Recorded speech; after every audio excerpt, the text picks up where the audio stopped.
Después del trabajo encontré a mi nuera en mi apartamento, el que era mío antes del matrimonio de mi hijo. Ella gritó: estoy esperando mis $30,000, como siempre, que se joda, que mi marido te expulsó, tú pagabas, y seguirás pagando. Le dije algo que la dejó completamente paralizada por algunos segundos, y entonces salió corriendo hacia la puerta gritando: pero déjenme contarles desde el principio cómo llegué a este momento, porque esta historia no empezó hoy, sino hace muchos años, cuando yo todavía creía que el amor familiar era suficiente para mantener unida a una familia.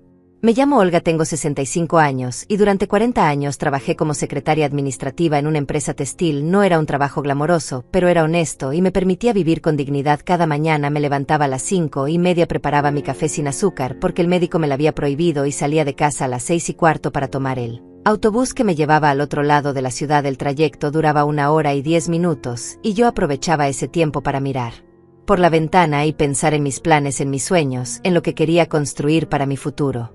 Siempre fui una mujer independiente. Desde muy joven aprendí que nadie iba a resolver mi vida por mí. Mi madre me decía: Olga, en este mundo, o te paras sobre tus propios pies o te quedas sentada para siempre, y yo elegí pararme, elegí trabajar, elegí ahorrar. Cada centavo que ganaba durante 20 años ahorré para comprar mi propio apartamento. 20 años guardando dinero, negándome pequeños lujos, comiendo en casa en lugar de restaurantes, comprando ropa en rebajas, caminando en lugar de tomar taxis, todo para tener algo mío, algo que nadie pudiera quitarme.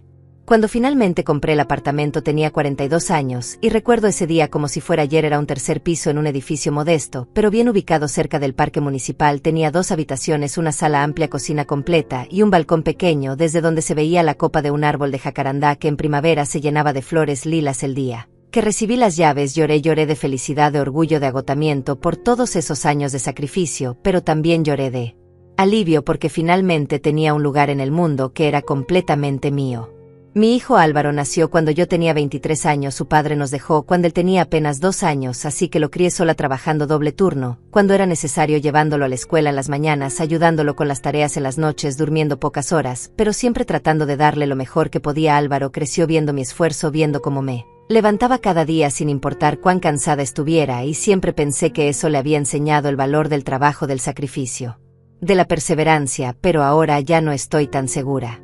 Álvaro estudió ingeniería civil con una beca parcial, y yo completaba lo que faltaba trabajando horas extras los sábados. Se graduó a los 25 años y consiguió un buen empleo en una constructora importante. Yo estaba tan orgullosa de él, tan feliz de ver que todo mi esfuerzo había valido la pena. Él era un buen hijo, atento, cariñoso, me llamaba todos los días, me visitaba los fines de semana, traía flores para decorar la sala y siempre me decía: mamá, todo lo que soy te lo debo a ti, nunca voy a olvidar lo que hiciste por mí. Cuando Álvaro cumplió 28 años, conoció a Patricia en una conferencia de negocios. Ella trabajaba en el departamento de marketing de una empresa de materiales de construcción. Era hermosa, eso no puedo negarlo, alta, delgada, con el cabello largo y oscuro, siempre vestida con ropa elegante, siempre maquillada perfectamente, siempre sonriendo de esa manera que te hace sentir especial pero también insignificante al mismo tiempo. La primera vez que la conocí vino a cenar a mi casa. Álvaro estaba nervioso, emocionado, quería que me cayera bien, quería mi aprobación.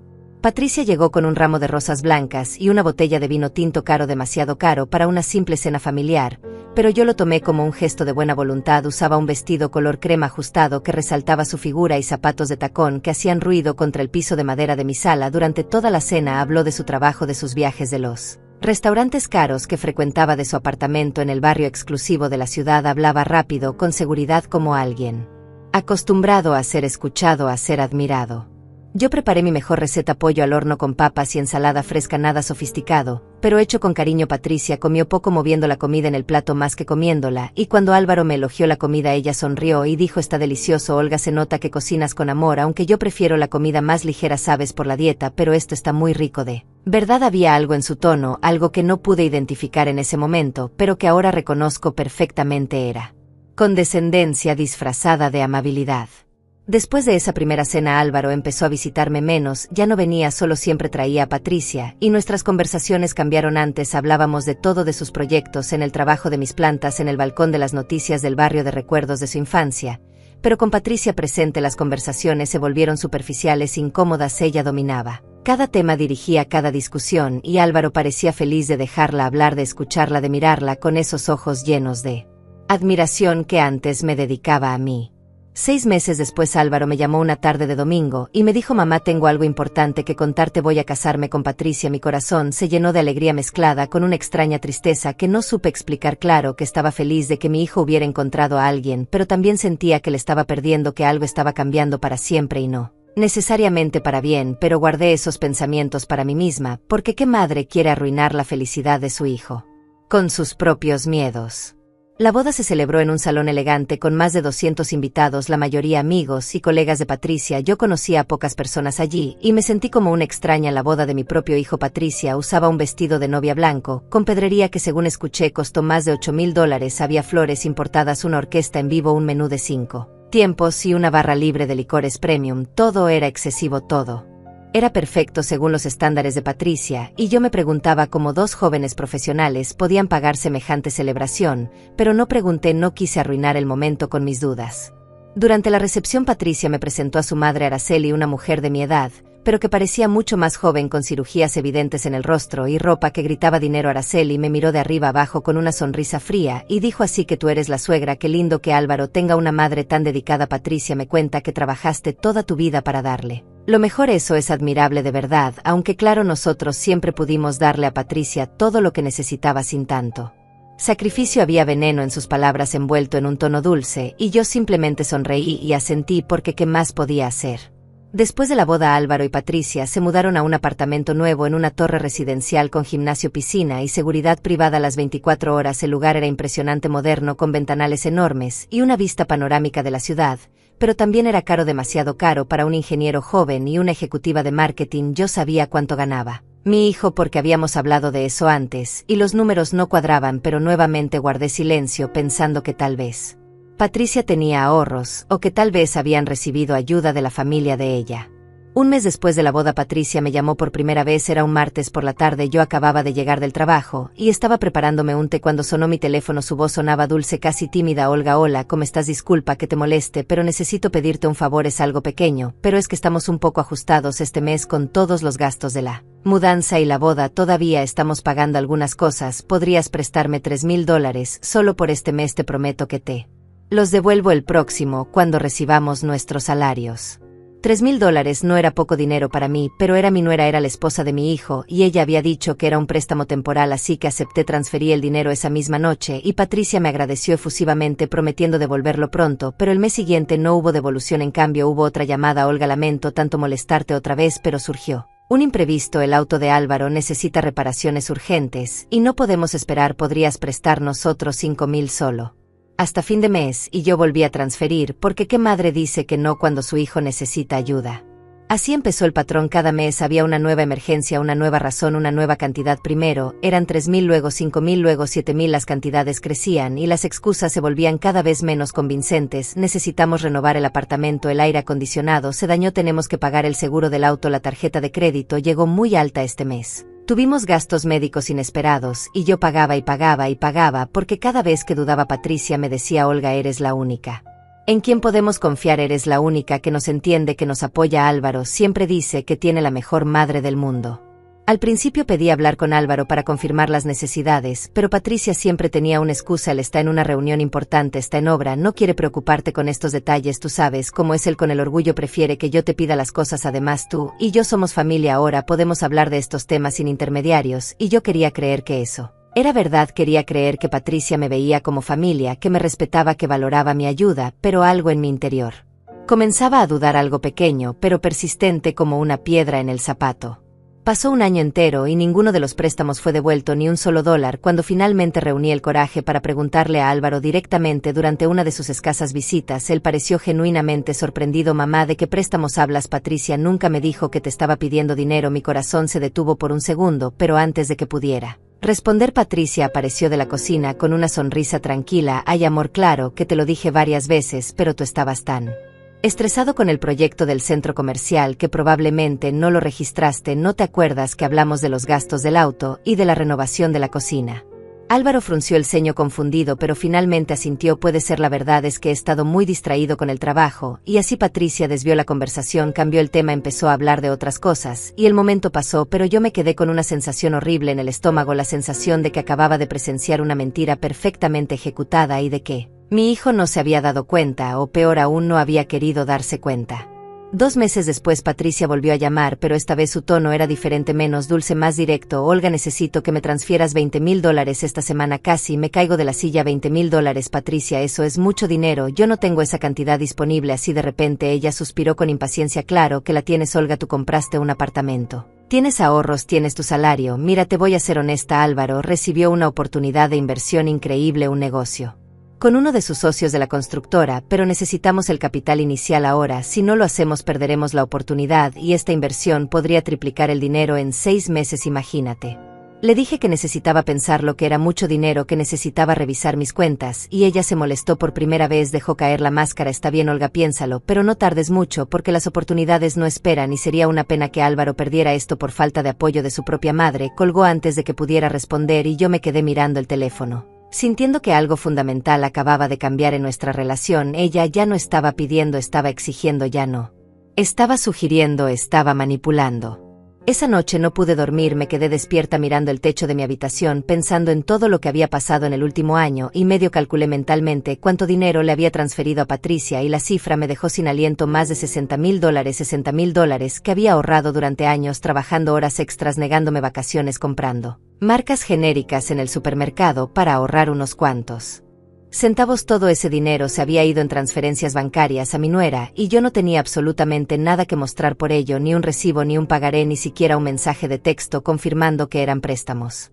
A la mañana siguiente llamé a Álvaro directamente sin avisarle a Patricia. Necesitaba hablar con mi hijo sin intermediarios, necesitaba escuchar de su propia boca que esa inversión era real, que esos $20,000 eran realmente necesarios. Cuando contestó sonaba cansado, distraído. Mamá, ¿qué pasa? ¿Está todo bien? Es temprano. Le dije que necesitábamos hablar sobre el dinero, sobre los préstamos, sobre la inversión. Hubo un silencio largo del otro lado de la línea, y luego escuché voces amortiguadas, como si estuviera tapando el teléfono, hablando con alguien más, probablemente con Patricia.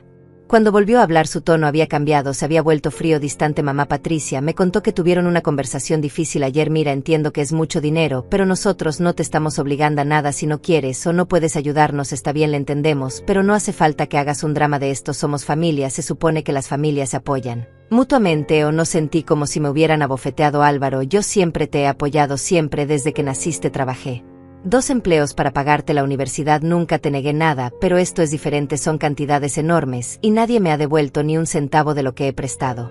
Él suspiró con impaciencia. ¿Ves? Ahí está el problema, mamá, lo llamas préstamo como si fuera una transacción bancaria. Somos familia, no deberíamos estar llevando cuentas de quién le debe, que a quien además tú vives sola en ese apartamento que ya está pagado, no tienes grandes gastos. ¿Qué vas a hacer con todo ese dinero? Guardarlo hasta que te mueras. Nosotros estamos construyendo un futuro, estamos invirtiendo en nuestras vidas. Sus palabras me dolieron más de lo que puedo explicar, porque no era solo lo que decía, sino como lo decía, como si mi dinero no fuera realmente mío, como si por ser su madre mi única función fuera financiar su vida sin cuestionar nada.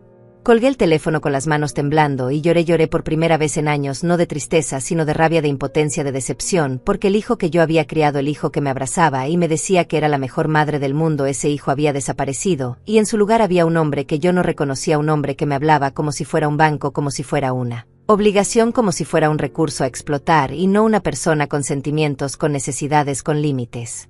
A pesar de todo terminé transfiriendo los $20,000, no porque quisiera, sino porque tenía miedo de perder a mi hijo, miedo de que dejara de hablarme, miedo de quedarme completamente sola en este mundo, porque Álvaro era todo lo que tenía, era mi única familia, y la idea de perderlo era más aterradora que perder el dinero. Patricia recibió la transferencia y ni siquiera me llamó para agradecer, solo me envió un mensaje de texto escueto: recibido, gracias, como si le hubiera enviado un correo electrónico de trabajo, y no el equivalente a meses de mi salario. Los meses siguientes fueron extraños. Álvaro dejó de visitarme por completo, ya no recibía llamadas los domingos, ya no venía a tomar café, ya no me preguntaba cómo estaba. Cuando yo lo llamaba sus respuestas eran breves, cortantes, siempre ocupado, siempre apurado, siempre con algo más importante que hacer, y yo me preguntaba si esto era lo que Patricia había querido desde el principio: aislarme de mi hijo, convertirse en la única voz que él escuchaba, la única opinión que importaba. Pero las llamadas de Patricia continuaron. Ahora ya ni siquiera fingía que eran préstamos, ni siquiera inventaba excusas elaboradas, simplemente llamaba y decía: Olga, necesito 15,000 para este viernes, o Olga, transfiere 10,000, hoy tenemos una emergencia, y yo transfería porque ya no sabía cómo decir que no, porque cada vez que dudaba ella mencionaba a Álvaro, me decía que él estaba decepcionado de mí, que le dolía que su propia madre no confiara en él, que yo estaba arruinando la relación entre Nosotros con mi tacañería, mis dudas, mi egoísmo. Un día revisando mis estados de cuenta bancarios me di cuenta de algo aterrador. En los últimos 2 años, le había transferido a Patricia un total de $140,000, que representaban casi todos mis ahorros de toda una vida de trabajo, el dinero que había guardado para mi jubilación, para emergencias médicas, para tener seguridad en mi vejez. Todo se había ido en transferencias electrónicas a una cuenta que ni siquiera estaba a nombre de mi hijo, sino de mí. No era, y yo no tenía ninguna garantía, ningún documento, ninguna prueba de que algún día vería ese dinero de vuelta. Decidí que tenía que detener esto, tenía que poner un límite antes de quedarme completamente sin nada, así que cuando Patricia llamó la siguiente vez pidiendo $25,000, para no recuerdo qué excusa, le dije que no. Por primera vez en 2 años, le dije que no podía, que ya no tenía más dinero disponible, que necesitaba guardar algo para mí misma. Hubo un silencio frío del otro lado de la línea, y luego su voz cambió completamente, se volvió dura, metálica, sin rastro de la dulzura fingida que siempre usaba. Olga, no sé si te das cuenta, pero todo lo que Álvaro es hoy es gracias a mí. Yo lo impulsé a pedir mejores salarios, yo lo presenté con contactos importantes, yo organicé su vida profesional y social, y tú crees que puedes simplemente decir que no después de todo lo que hemos hecho por ti. Te hemos incluido en nuestra familia, te hemos dado un propósito, porque seamos honestas, ¿qué serías tú sin nosotros? Una vieja sola en un apartamento vacío, esperando la muerte. Nosotros te damos significado, te hacen sentir útil, necesaria, y ahora nos das la espalda.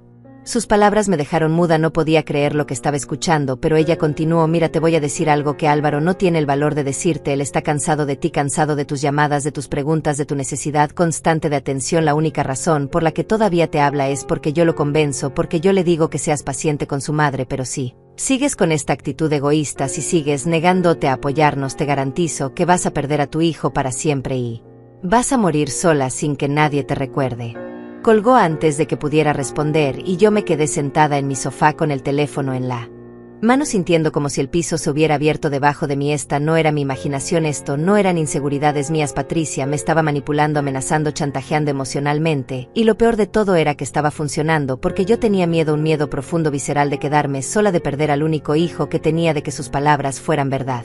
Esa noche tomé una decisión: no iba a transferir más dinero, no importaba lo que Patricia dijera, no importaba las amenazas que hiciera. Yo tenía que protegerme, tenía que mantener algo para mi futuro, porque si seguía así iba a terminar en la calle sin un centavo, dependiendo de la caridad de extraños, y eso era algo que jamás había imaginado para mi vida después de 40 años de trabajo duro y sacrificio. Pero mantener esa decisión fue más difícil de lo que pensé, porque Patricia no se rindió fácilmente.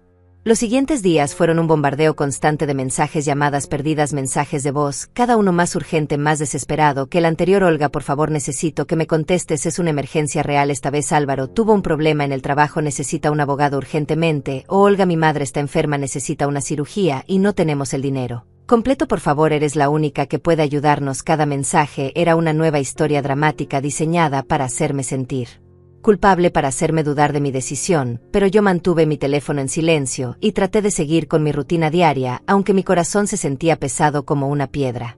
Una semana después de mi negativa llegué a casa del trabajo, era un viernes por la tarde, yo estaba cansada como siempre, mis pies me dolían después de estar de pie gran parte del día archivando documentos y atendiendo llamadas. Todo lo que quería era quitarme los zapatos, prepararme una taza de té y sentarme en mi balcón a ver el atardecer. Era mi pequeño ritual de fin de semana, mi momento de paz. Pero cuando llegué al edificio, la portera Lidia me detuvo en la entrada con una expresión preocupada en su rostro. Doña Olga, su nuera, estuvo aquí hace como 1 hora. Dijo que usted le había dado permiso de esperarla en su apartamento, y como yo la he visto antes, pues le abrí la puerta. Espero que esté bien. Sentí que mi estómago se contraía. Patricia estaba en mi apartamento. Subí las escaleras más rápido de lo que había subido en años, mi mente corriendo con 1000 pensamientos. ¿Qué estaba haciendo allí? ¿Cómo se atrevía a entrar sin mi permiso? ¿Qué quería ahora? Cuando llegué al 3er piso vi que mi puerta estaba entreabierta. Podía escuchar ruidos adentro, como si alguien estuviera moviendo cosas.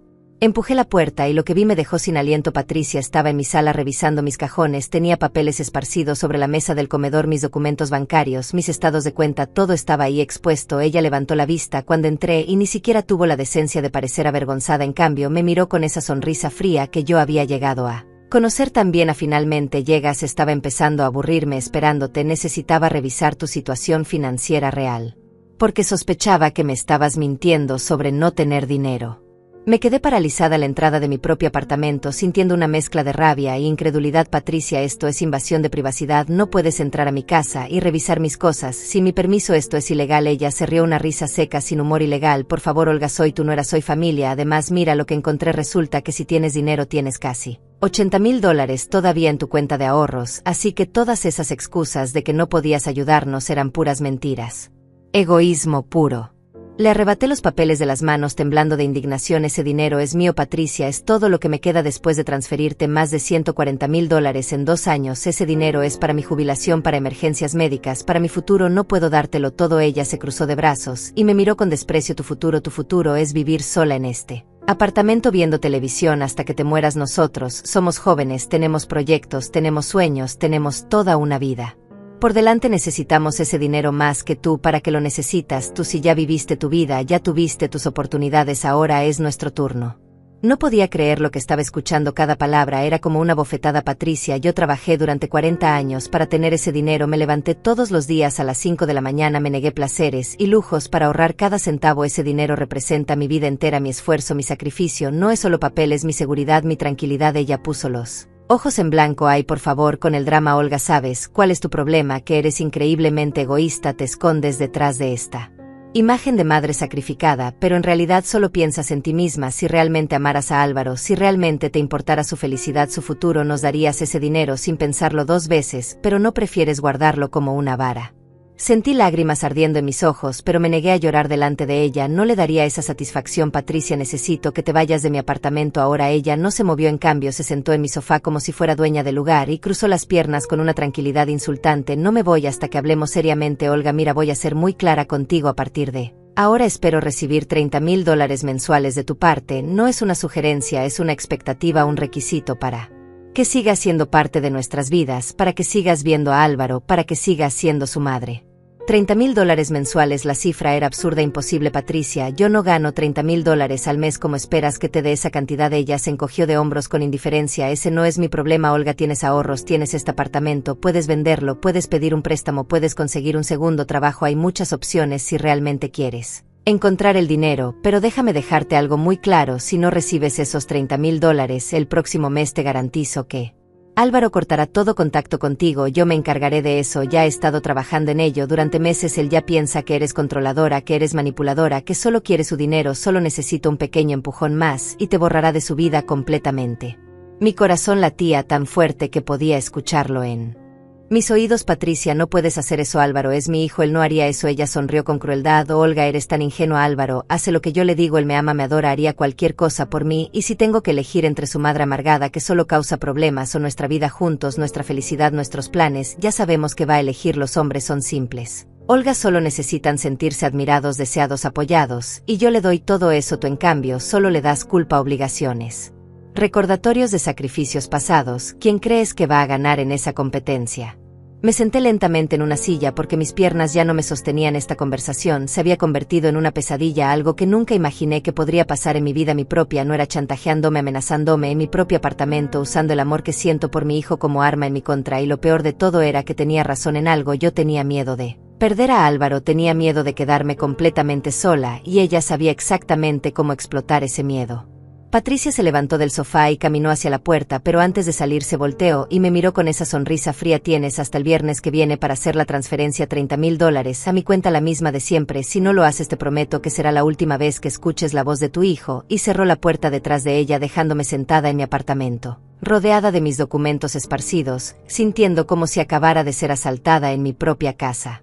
Pasé todo el fin de semana en un estado de shock. Apenas comí, apenas dormí, solo me quedaba sentada en mi sofá mirando las paredes, pensando en cómo había llegado a este punto, cómo había permitido que las cosas llegaran tan lejos. Mi apartamento, que siempre había sido mi refugio, mi lugar seguro, ahora se sentía violado, contaminado por la presencia de Patricia, por sus amenazas, por su crueldad. Cada vez que miraba la mesa del comedor donde ella había esparcido mis documentos, sentía una oleada de rabia y humillación mezcladas con un miedo profundo que me carcomía por dentro.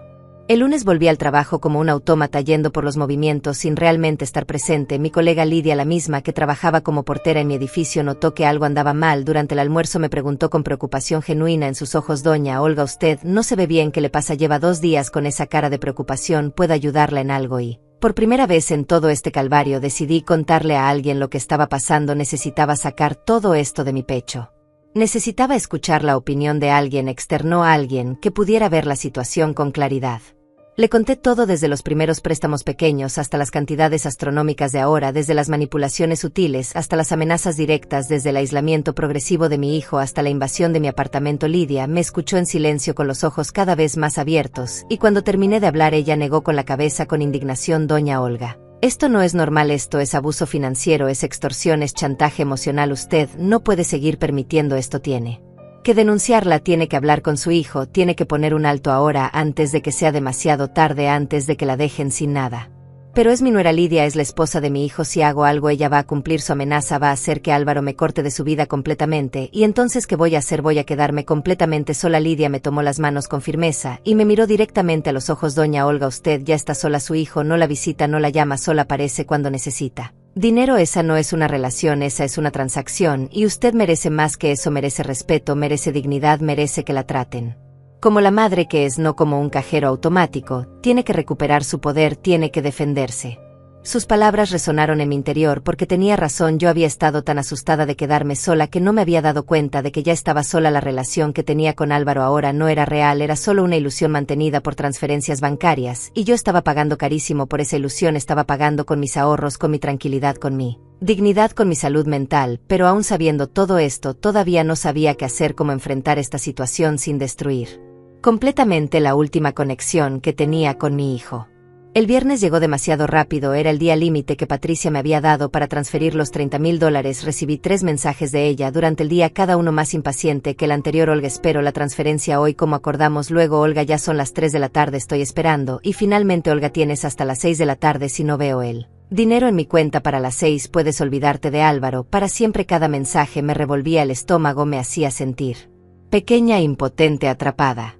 Me senté frente a mi computadora con mi cuenta bancaria abierta, mirando el saldo que quedaba. $82,000. Era todo lo que tenía después de una vida entera de trabajo. Si transfería $30,000 ahora, me quedarían $52,000, y luego que el próximo mes tendría que transferir otros $30,000 y después otros y otros, hasta quedarme completamente en la calle. Hasta no tener nada, hasta depender de la beneficencia pública en mi vejez. Esta no podía ser la respuesta, esto no podía ser lo correcto, pero la alternativa era perder a mi hijo para siempre. Eran las 5:30 de la tarde, mi dedo estaba sobre el botón de confirmar transferencia, temblando, dudando cuando sonó mi teléfono. Era un número desconocido. Normalmente no contestaba llamadas de números desconocidos, pero algo me hizo contestar esta vez. Hola señora Olga, habla Héctor Morales, soy abogado y amigo de Lidia García. Ella me contó su situación y me pidió que la llamara porque lo que está viviendo es muy serio y necesita asesoría legal urgente. ¿Podemos hablar? Sentí como si me hubieran arrojado un salvavidas en medio del océano. Sí, por favor, necesito ayuda, no sé qué hacer. Héctor me explicó con voz calmada y profesional que lo que Patricia estaba haciendo era extorsión, que era ilegal, que yo tenía derechos, que podía defenderme. Me dijo que necesitaba documentar todo, guardar todos los mensajes, todas las grabaciones, todas las pruebas de las transferencias que había hecho. Me dijo que necesitaba hablar con mi hijo directamente, sin Patricia presente, para explicarle lo que estaba pasando, y me dijo algo que me dejó pensando. Señora Olga, usted no está obligada a mantener económicamente a su hijo adulto, y mucho menos a su nuera. El amor no se demuestra con dinero, se demuestra con respeto, con presencia, con cariño, y lo que ellos están haciendo no tiene nada que ver con amor. Colgué el teléfono a las 5:55, faltaban 5 minutos para el ultimátum de Patricia. Mi computadora seguía abierta en la página de transferencias, pero algo había cambiado dentro de mí. Las palabras de Lidia, las palabras de Héctor habían encendido algo que había estado dormido durante mucho tiempo: mi sentido de autopreservación, mi dignidad, mi rabia. Cerré la página de transferencias sin enviar el dinero y esperé a ver qué pasaría. A las 6:10 sonó mi teléfono. Era Patricia, su voz era hielo puro. Entonces decidiste desafiarme. Olga, muy bien, espero que disfrutes tu dinero porque acabas de perder a tu hijo Álvaro, ya no quiere saber nada de ti. Le conté todo, le dije que te negaste a ayudarnos en nuestra peor crisis, que prefieres tu dinero a su felicidad, y él está devastado, está furioso, dice que nunca te va a perdonar, que eres una egoísta, que solo piensas en ti misma. Así que felicidades, Olga, ahora puedes quedarte en tu apartamento vacío con tu cuenta bancaria llena, muriendo sola como la vieja amargada que eres.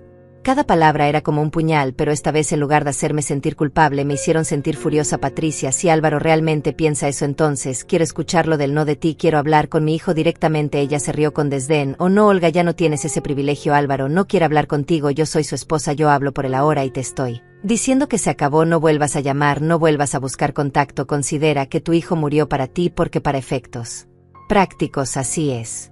Respiré profundo tratando de mantener la calma. Patricia, he guardado todos los mensajes, todas las pruebas de las transferencias que he hecho durante 2 años, más de $140,000 que nunca fueron devueltos. Tengo pruebas de tus amenazas, de tu chantaje, de cómo entraste a mi apartamento sin permiso y revisaste mis documentos privados, y tengo un abogado que dice que lo que estás haciendo es ilegal, que es extorsión, así que te voy a dar una oportunidad. Devuélveme mi dinero, todo o al menos la mitad, y dejamos esto aquí, o voy a tomar acciones legales contra ti.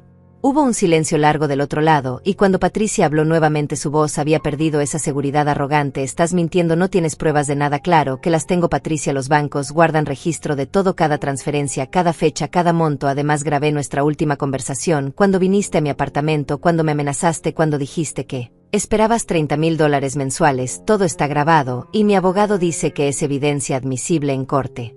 Estaba mintiendo, no había grabado nada, pero necesitaba que ella sintiera miedo, necesitaba que entendiera que ya no podía manipularme, que ya no era la víctima indefensa que había sido durante 2 años. Patricia tartamudeó tratando de recuperar el control. Tú no harías eso, no te atreverías a demandar a la esposa de tu propio hijo. Piensa en el escándalo, piensa en lo que la gente va a decir. La gente va a decir que finalmente me defendí, que finalmente dije basta, que finalmente recuperé mi dignidad y...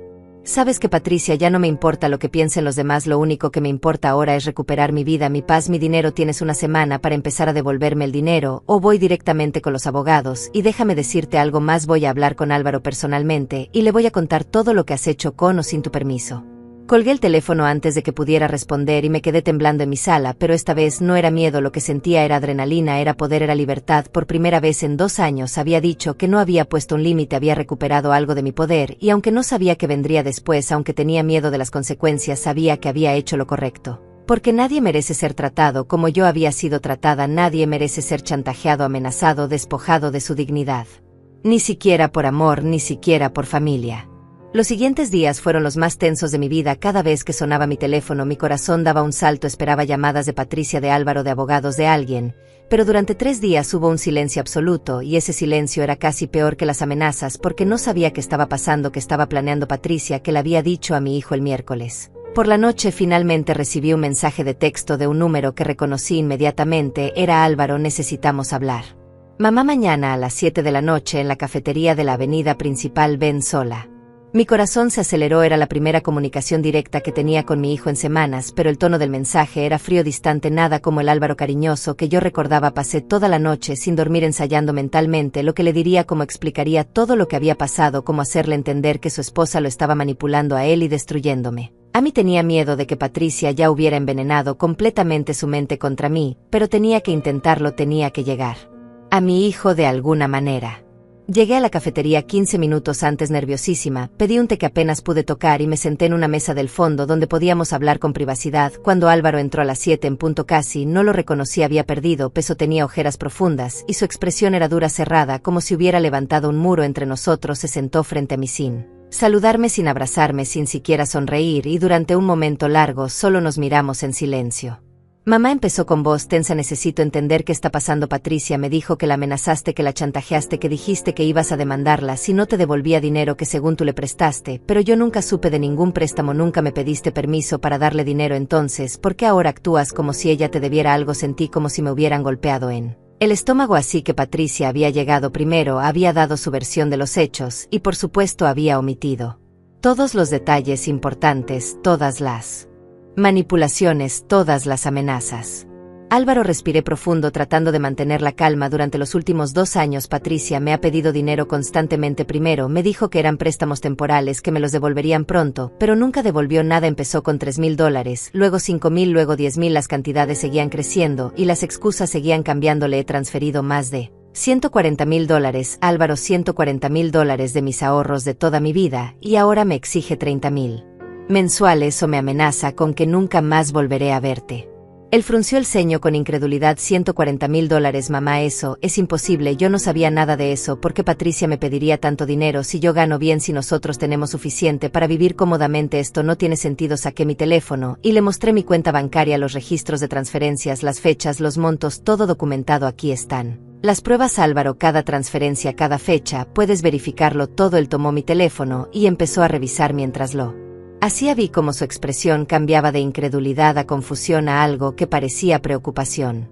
Esto no puede ser verdad, Patricia nunca me dijo nada sobre esto, nunca me pidió permiso para pedirte dinero. ¿Por qué haría algo así a mis espaldas? Su voz se había suavizado un poco, la dureza inicial estaba dando paso a la confusión, y yo vi una ventana, una oportunidad para llegar a él. Álvaro, creo que Patricia me ha estado manipulando a mí y también a ti. Ella me amenazó. Me dijo que si no seguía dándole dinero se aseguraría de que tú me cortaras de tu vida. Me dijo que te tiene completamente bajo su control, que haces lo que ella dice, que yo ya no importo en tu vida. Él dejó mi teléfono sobre la mesa y se pasó las manos por el cabello, claramente agitado. Esto es demasiado, no puedo creer que Patricia hiciera algo así. Mamá, ella es ambiciosa, sí, pero no es una criminal, no es una manipuladora. Debe haber una explicación lógica para todo esto. Tal vez malinterpretaste sus intenciones, tal vez hubo malentendidos en la comunicación. Yo quería gritar, quería sacudirlo, quería hacerle ver la verdad, pero sabía que tenía que mantener la calma, que si me mostraba histérica o emocional solo confirmaría lo que Patricia probablemente ya le había dicho sobre mí. Álvaro, la semana pasada Patricia entró a mi apartamento sin mi permiso. Cuando yo no estaba revisó mis documentos bancarios privados, y cuando llegué y la confronté me amenazó abiertamente. Me dijo que esperaba $30,000 mensuales y que si no los recibía me aseguraría de perderte para siempre. Eso no es un malentendido, eso es extorsión, eso es chantaje, y lo peor de todo es que me has estado evitando durante meses. Ya no me visitas, ya no me llamas, cuando te llamo siempre estás ocupado o...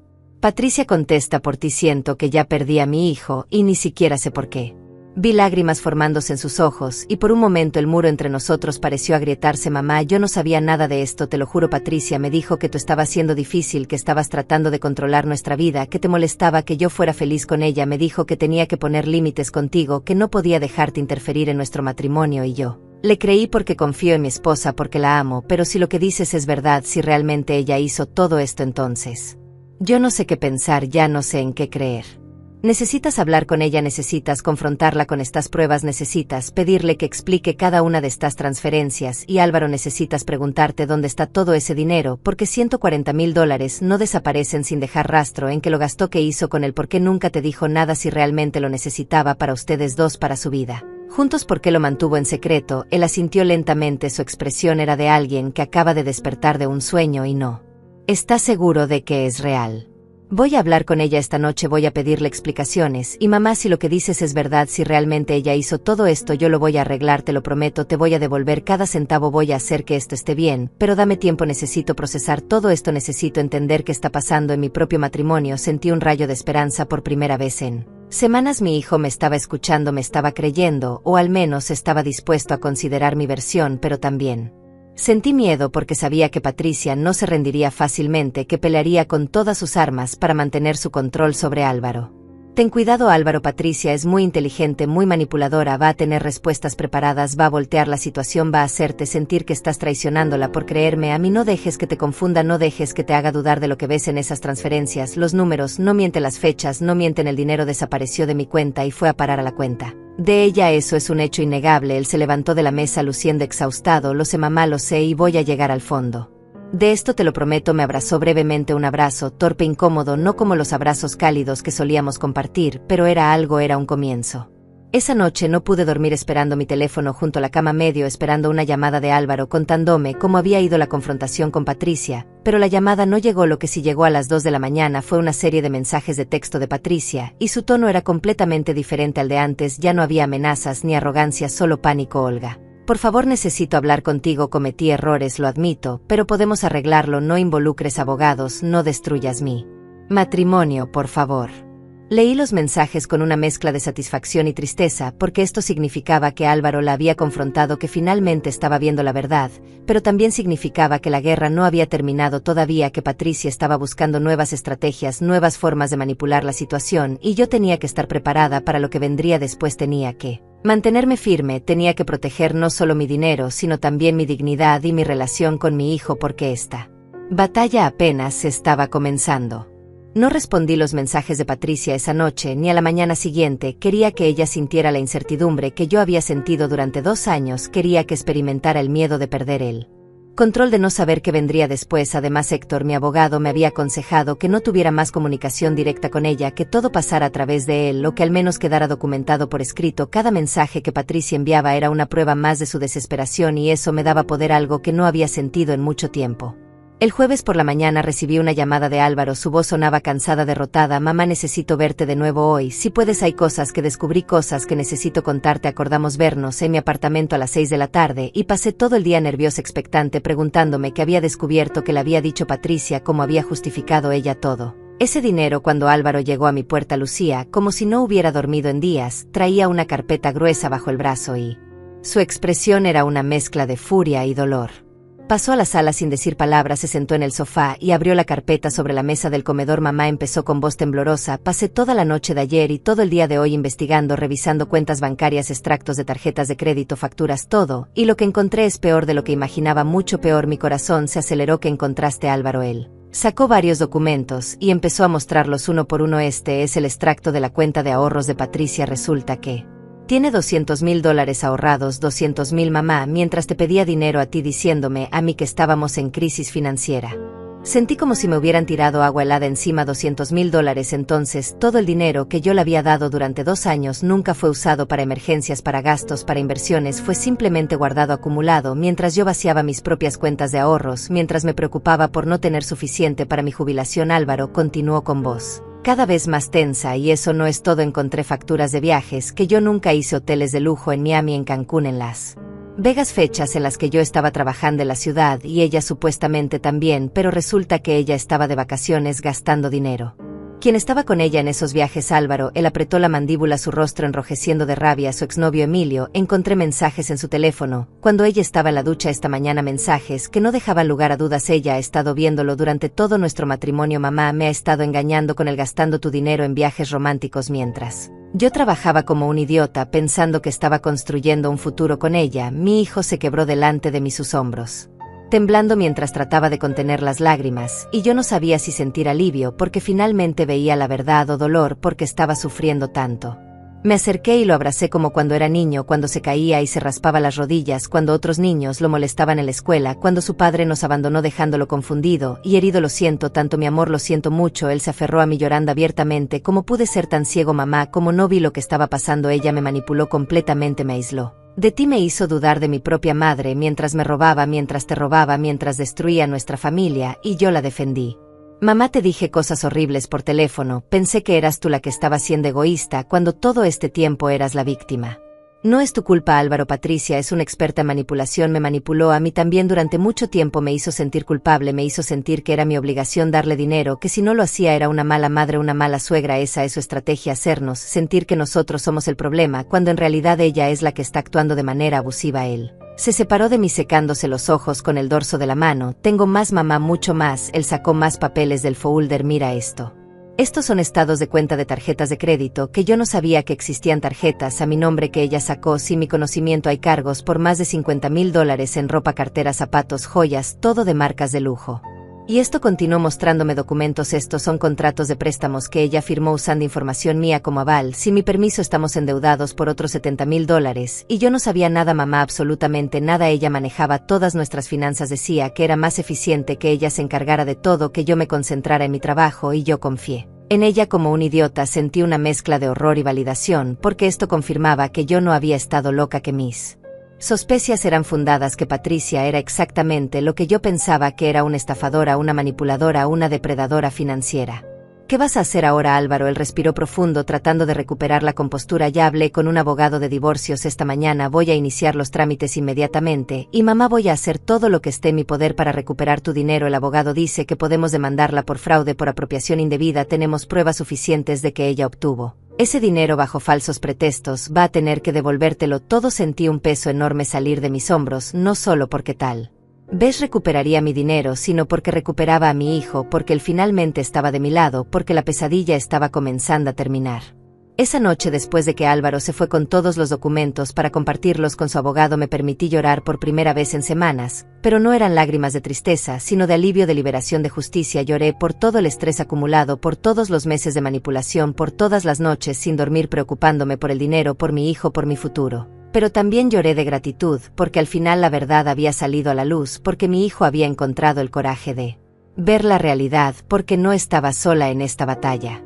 El viernes por la tarde Álvaro volvió a mi apartamento, pero esta vez traía a alguien más. Héctor, el abogado que Lidia me había recomendado, era un hombre de unos 50 años con expresión seria, pero amable. Traía un maletín lleno de documentos. Señora Olga, su hijo me compartió toda la información que descubrió y tengo buenas noticias. Tenemos un caso muy sólido contra Patricia, no solo por el dinero que le sacó a usted, sino también por fraude contra su propio esposo, las tarjetas de crédito falsas, los préstamos sin autorización, todo eso es ilegal.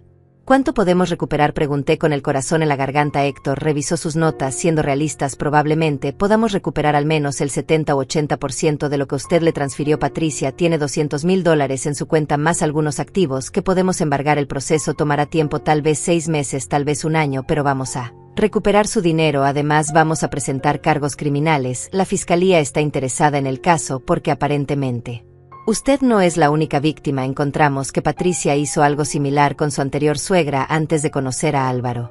Me quedé helada. Esto era un patrón. Ella había hecho esto antes. Había perfeccionado su técnica de encontrar hombres con madres trabajadoras con ahorros, con sentido de culpa maternal, y luego las exprimía hasta dejarlas secas. Era una depredadora profesional y yo había sido su presa perfecta, pero ya no más. Ahora yo tenía abogados, tenía pruebas, tenía a mi hijo de mi lado y tenía algo que Patricia nunca esperó: que yo recuperara mi coraje, mi voz, mi poder. Quiero hacer esto, quiero demandarla, quiero que enfrente consecuencias por lo que hizo, no solo por mí, sino por todas las otras personas que ha lastimado. Héctor asintió con una sonrisa de aprobación. Eso es exactamente lo que necesitaba escuchar. Señora Olga, vamos a preparar la demanda este fin de semana y la presentaremos el lunes. También vamos a solicitar una orden de restricción para que Patricia no pueda acercarse a usted ni contactarla de ninguna manera. Álvaro va a iniciar el divorcio simultáneamente y vamos a asegurarnos de que ella no pueda tocar ningún activo compartido mientras los casos están en proceso.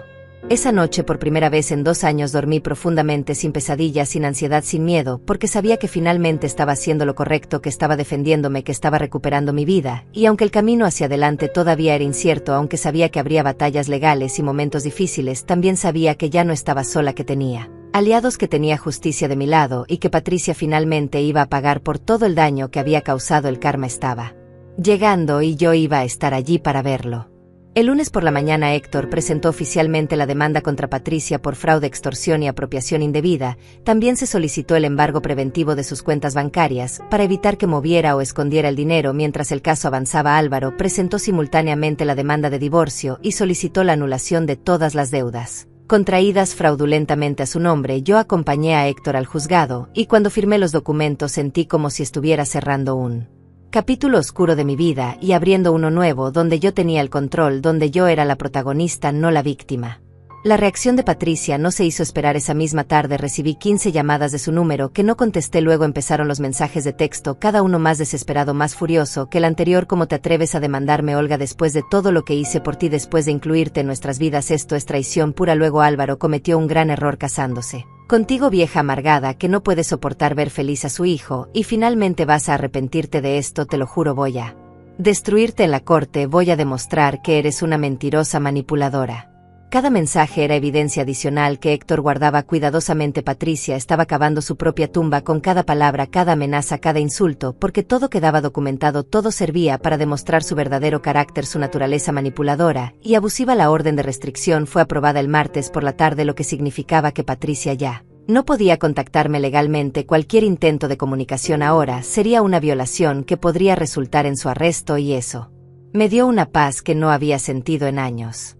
Álvaro se mudó de vuelta a mi apartamento temporalmente mientras buscaba su propio lugar. No quería estar en el apartamento que había compartido con Patricia, no después de descubrir todas las mentiras, todos los engaños, toda la traición. Era extraño tenerlo de vuelta en casa después de tanto tiempo, pero también era reconfortante volver a tener a mi hijo conmigo, volver a cocinar para alguien más, volver a tener conversaciones reales sobre nuestras vidas, nuestros sentimientos, nuestros planes para el futuro.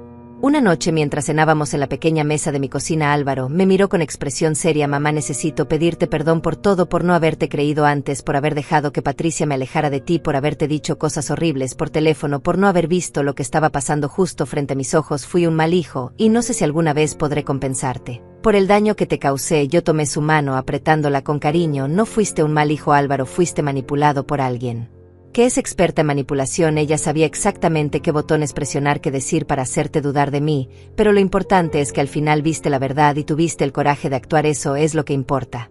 Pasaron las semanas y el caso avanzaba. Héctor descubrió más detalles perturbadores sobre el pasado de Patricia. Resulta que su madre Araceli, aquella mujer altanera que me había mirado con desprecio en la boda, también tenía un historial de estafas financieras. Habían sido un equipo madre e hija durante años, identificando víctimas potenciales, mujeres mayores con ahorros y explotándolas sistemáticamente. La anterior suegra de Patricia había perdido casi $100,000 antes de finalmente denunciar. Pero el caso se había resuelto fuera de corte con un acuerdo de confidencialidad que les permitió continuar con su esquema.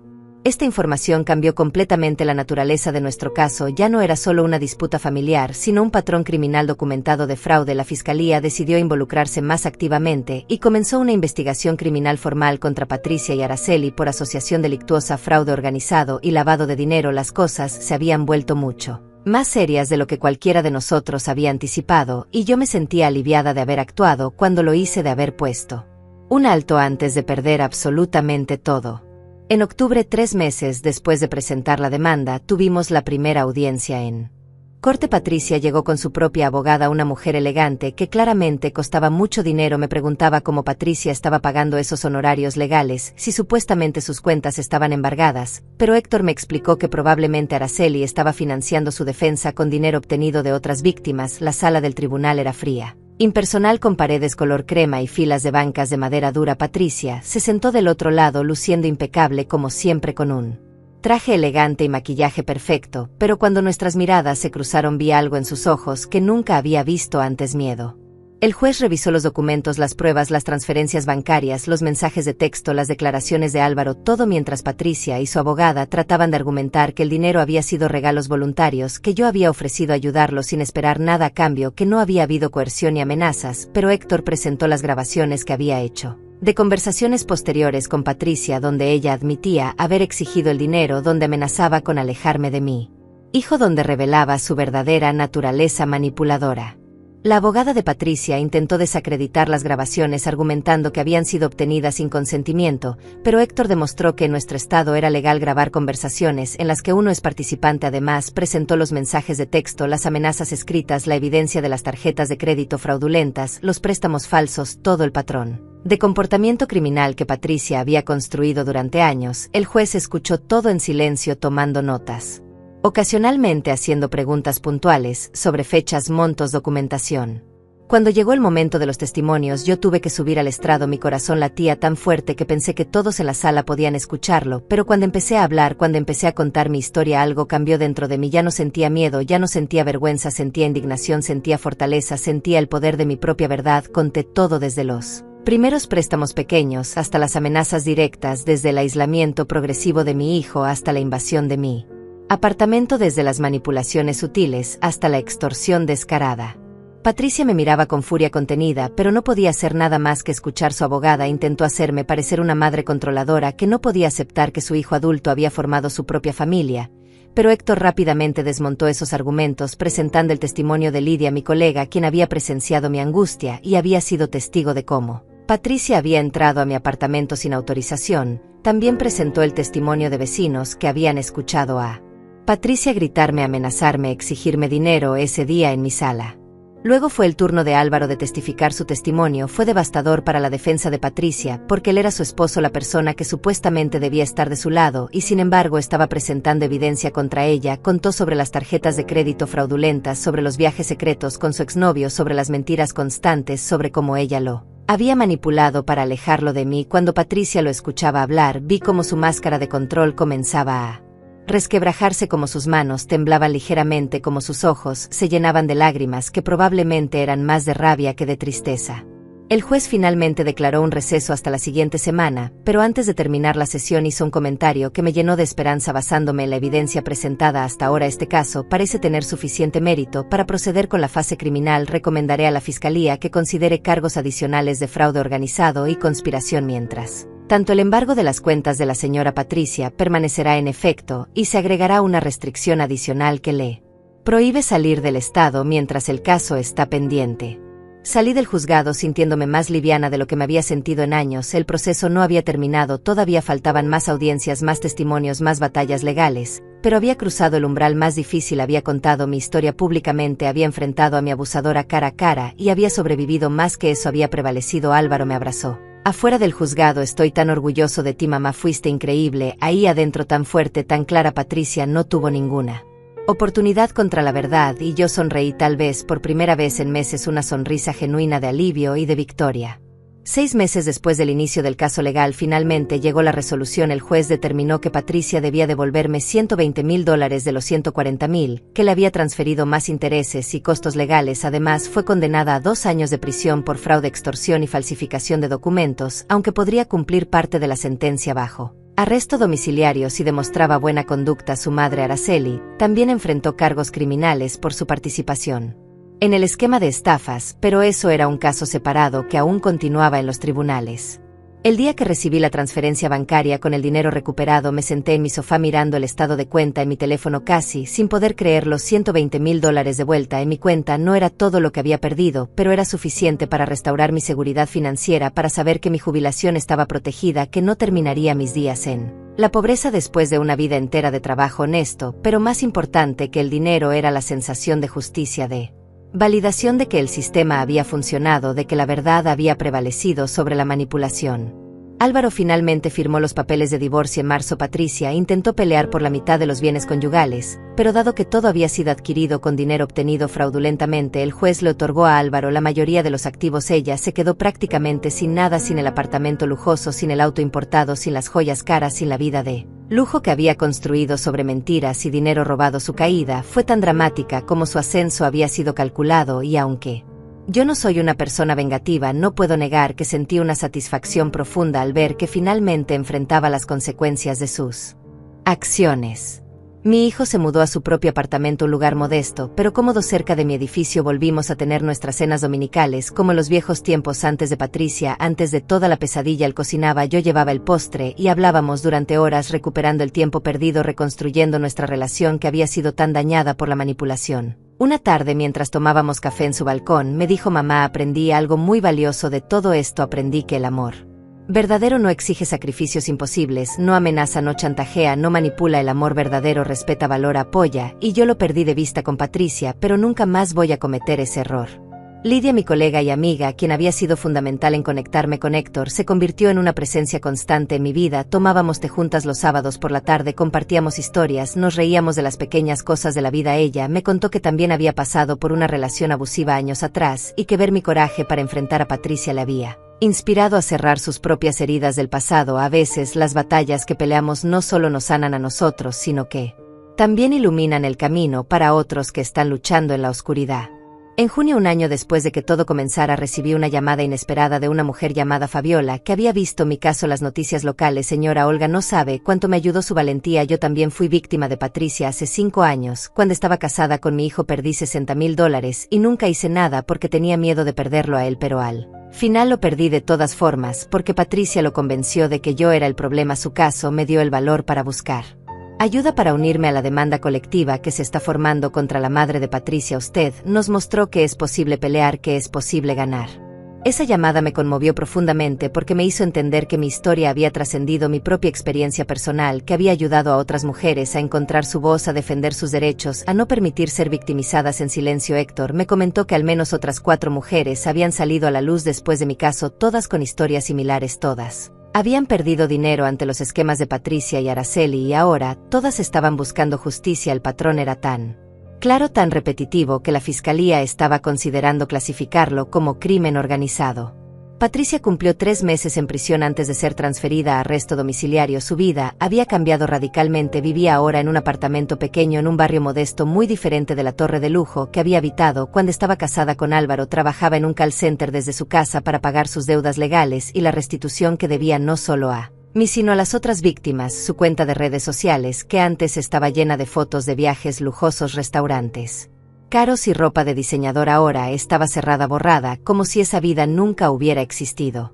Un día de septiembre, mientras caminaba por el parque cerca de mi apartamento, la vi. Estaba sentada en una banca, sola, con la mirada perdida. Lucía diferente, sin maquillaje, con ropa simple, el cabello recogido en una cola descuidada. Parecía haber envejecido 10 años en uno solo. Por un momento consideré simplemente seguir caminando, ignorarla, como si fuera una extraña, pero algo me detuvo. Tal vez era curiosidad, tal vez era necesidad de cerrar completamente ese capítulo. Me acerqué y me senté en la otra punta de la banca. Ella me reconoció inmediatamente y su cuerpo se tensó visiblemente. Olga, no esperaba verte aquí, no dijo nada más, no ofreció disculpas, no intentó justificarse, simplemente me miró con una expresión que era mitad resentimiento, mitad derrota. Yo respiré profundo antes de hablar. Patricia, no vine aquí a pelear contigo ni a regodearnos en tu caída, pero necesito que sepas algo. Lo que me hiciste casi me destruyó, casi pierdo todo lo que había trabajado durante 40 años para conseguir, casi pierdo a mí hijo, casi pierdo mi dignidad, mi paz mental, mi salud, pero no lo lograste porque encontré el coraje para defenderme y espero que algún día encuentres la decencia para sentir remordimiento real por el daño que causaste. Ella bajó la mirada, sus manos temblaban ligeramente. Yo sí siento remordimiento, lo creas o no, no empecé queriendo lastimar a nadie, pero crecí viendo a mi madre hacer esto, viendo cómo manipulaba a la gente, cómo conseguía dinero con mentiras, y pensé que era normal, que así era como funcionaba el mundo. Nunca aprendí a valorar el trabajo honesto, el esfuerzo real, solo aprendí atajos y mentiras, y ahora estoy pagando por eso. Perdí todo, mi matrimonio, mi reputación, mi libertad, mi futuro, y lo peor es que sé que me lo merecía. No esperaba compasión, solo quería que supieras que no todo fue actuación al principio. Sí apreciaba tu generosidad, pero luego la codicia me consumió y ya no pude parar. No sé si sus palabras eran sinceras o solo otra manipulación más, pero en ese momento decidí que ya no importaba. Yo había ganado, había recuperado mi dinero, mi hijo, mi vida, y Patricia había perdido todo. Seguir aferrándome a la rabia, al resentimiento, solo me lastimaría a mí misma, así que me levanté de la banca lista para irme. Espero que uses este tiempo para reflexionar, para cambiar realmente, para convertirte en alguien diferente de quien fuiste, porque la vida que llevabas no era sostenible, no era real y definitivamente no era feliz a pesar de todo el dinero y el lujo. Ella asintió sin mirarme y yo me alejé caminando hacia mi apartamento, hacia mi vida renovada, hacia mi futuro.